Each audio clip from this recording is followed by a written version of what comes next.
Summary of Hurt You written by Marie Myung-Ok Lee. Chapter 1. The sun dipped below the horizon, casting long shadows over the neatly manicured lawns of Sunnyvale.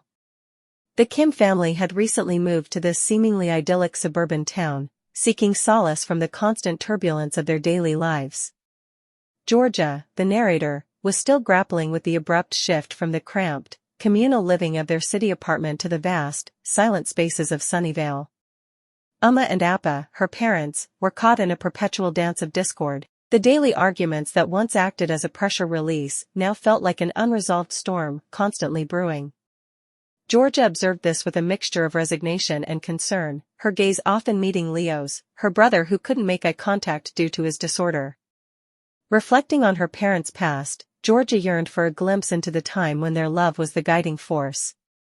Aunt Clara's stories painted a picture of a whirlwind romance, filled with obstacles akin to a modern-day Romeo and Juliet. She wished for a time machine to witness their early days, to understand what had shifted, and to find evidence of the love that had brought Leo and her into existence. Her diary, once a repository of amusing anecdotes, had morphed into a vessel for repetitive words, mirroring Leo's patterns. Questions about their move lingered, especially the weighty responsibility placed on Leo's shoulders. Despite his inability to communicate verbally, Georgia sensed his sadness, amplified since Aunt Clara's accident, the one person who truly understood him. Leo's repetitive phrases, like "Nuna keep me safe," were dismissed by Appa as mere vocal stems, illustrating the communication gap between father and son. Caught in the whirlwind of Leo's daily needs, struggled to find time for deeper connections with him. The move to Sunnyvale seemed, in part, an attempt to reboot their faltering family dynamic. As the family navigated the new landscape, Georgia observed the stark differences between the city and Sunnyvale. The city, with its cramped apartments and diverse community, had a warmth and familiarity that now seemed distant. Sunnyvale, with its expansive lawns, detached houses, and silent streets, felt like outer space, an alien environment where Georgia and Leo were adrift. The family's move was a result of and Appa's concern for Leo's well-being. The new town held promises of better opportunities, including a top-ranked high school that seemed to align with Appa's aspirations for Georgia's academic future. The unspoken expectation was that this move would somehow alleviate the challenges posed by Leo's condition. The drive through Sunnyvale painted a picture of uniform houses, each with a 3-car garage, and lawns meticulously trimmed. The absence of people in the windows or on the lawns created an eerie silence. Georgia wondered about the impact of this isolation on Leo, who had thrived in the communal atmosphere of their city apartment building. The family's exploration of Sunnyvale unfolded like a tour through a surreal movie set. Main Street and Founders Park Avenue formed the pie slices of stores, each appearing more like set dressing than functional establishments. The high school zone, dominated by a castle-like building, hinted at a different kind of academic pressure compared to the city. Georgia's observations and musings about Sunnyvale revealed her struggle to reconcile the new environment with the family's past and Leo's needs. Her commitment to her brother was unwavering, evident in her determination to preserve their bond despite the societal expectations and parental pressures. As the family toured the town, Georgia's inner monologue continued. She questioned the purpose of the move and whether it truly held the key to their family's happiness. The external facade of Sunnyvale masked the internal struggles, and Georgia felt an impending sense of disconnect. The family's journey through Sunnyvale mirrored their emotional voyage, a search for stability, understanding, and a place where Leo could flourish. The artificiality of the town, with its pristine lawns and picture-perfect houses, contrasted sharply with the authenticity of their city life. In the midst of uncertainty, Georgia clung to her identity as Leo's sister. She recognized the uniqueness of their relationship and resisted the notion of leaving him behind for the sake of societal norms. The move to Sunnyvale became a metaphor for the challenges of growth, change, and the unbreakable bond between siblings. As the day unfolded, and the family continued their exploration, Georgia's diary became a sanctuary for her thoughts. She vowed to show her parents that their happiness was intertwined with Leo's well-being.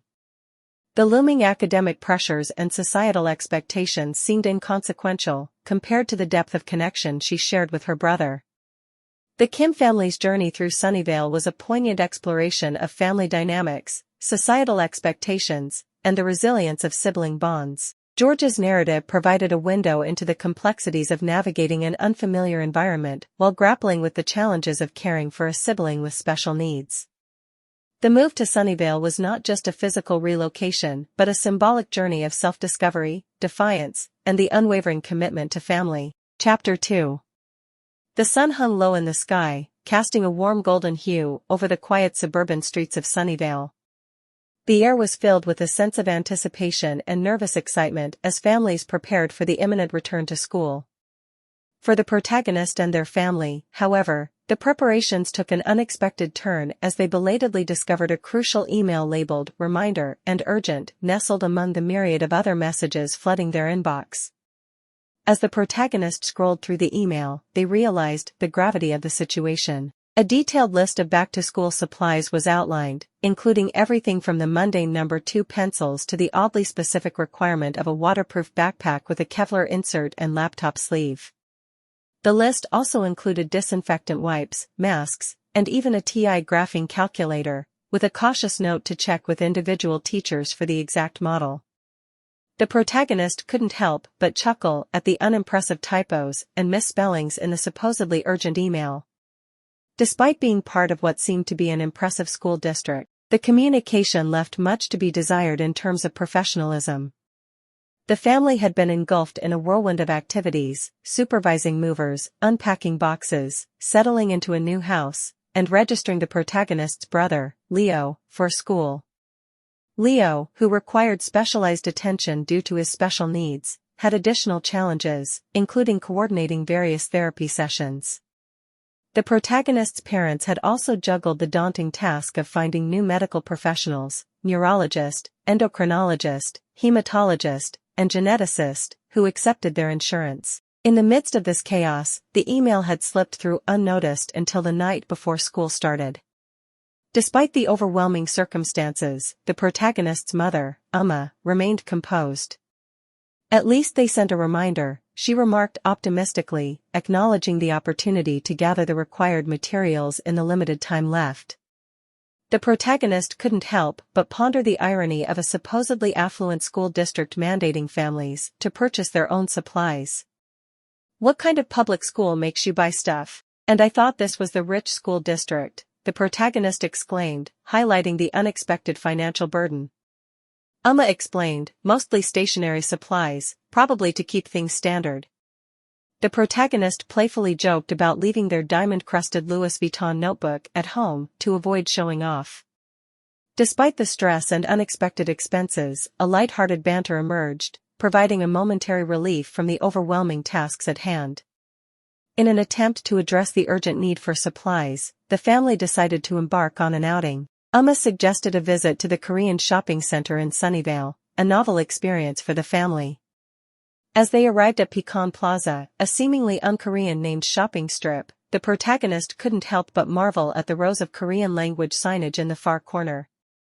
"Pecan Plaza, where the nuts go," the protagonist joked, adding a touch of humor to the unfolding adventure.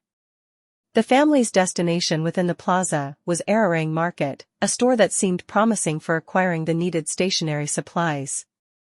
While exploring the shopping center, the protagonist discovered the unfamiliar name of their high school, Cambridge Academy, and learned that the school board had voted to change it over the summer. As the family delved into this cultural exploration, the protagonist reflected on the contrast between their previous city school experiences and the seemingly affluent yet supply-demanding environment of Cambridge Academy.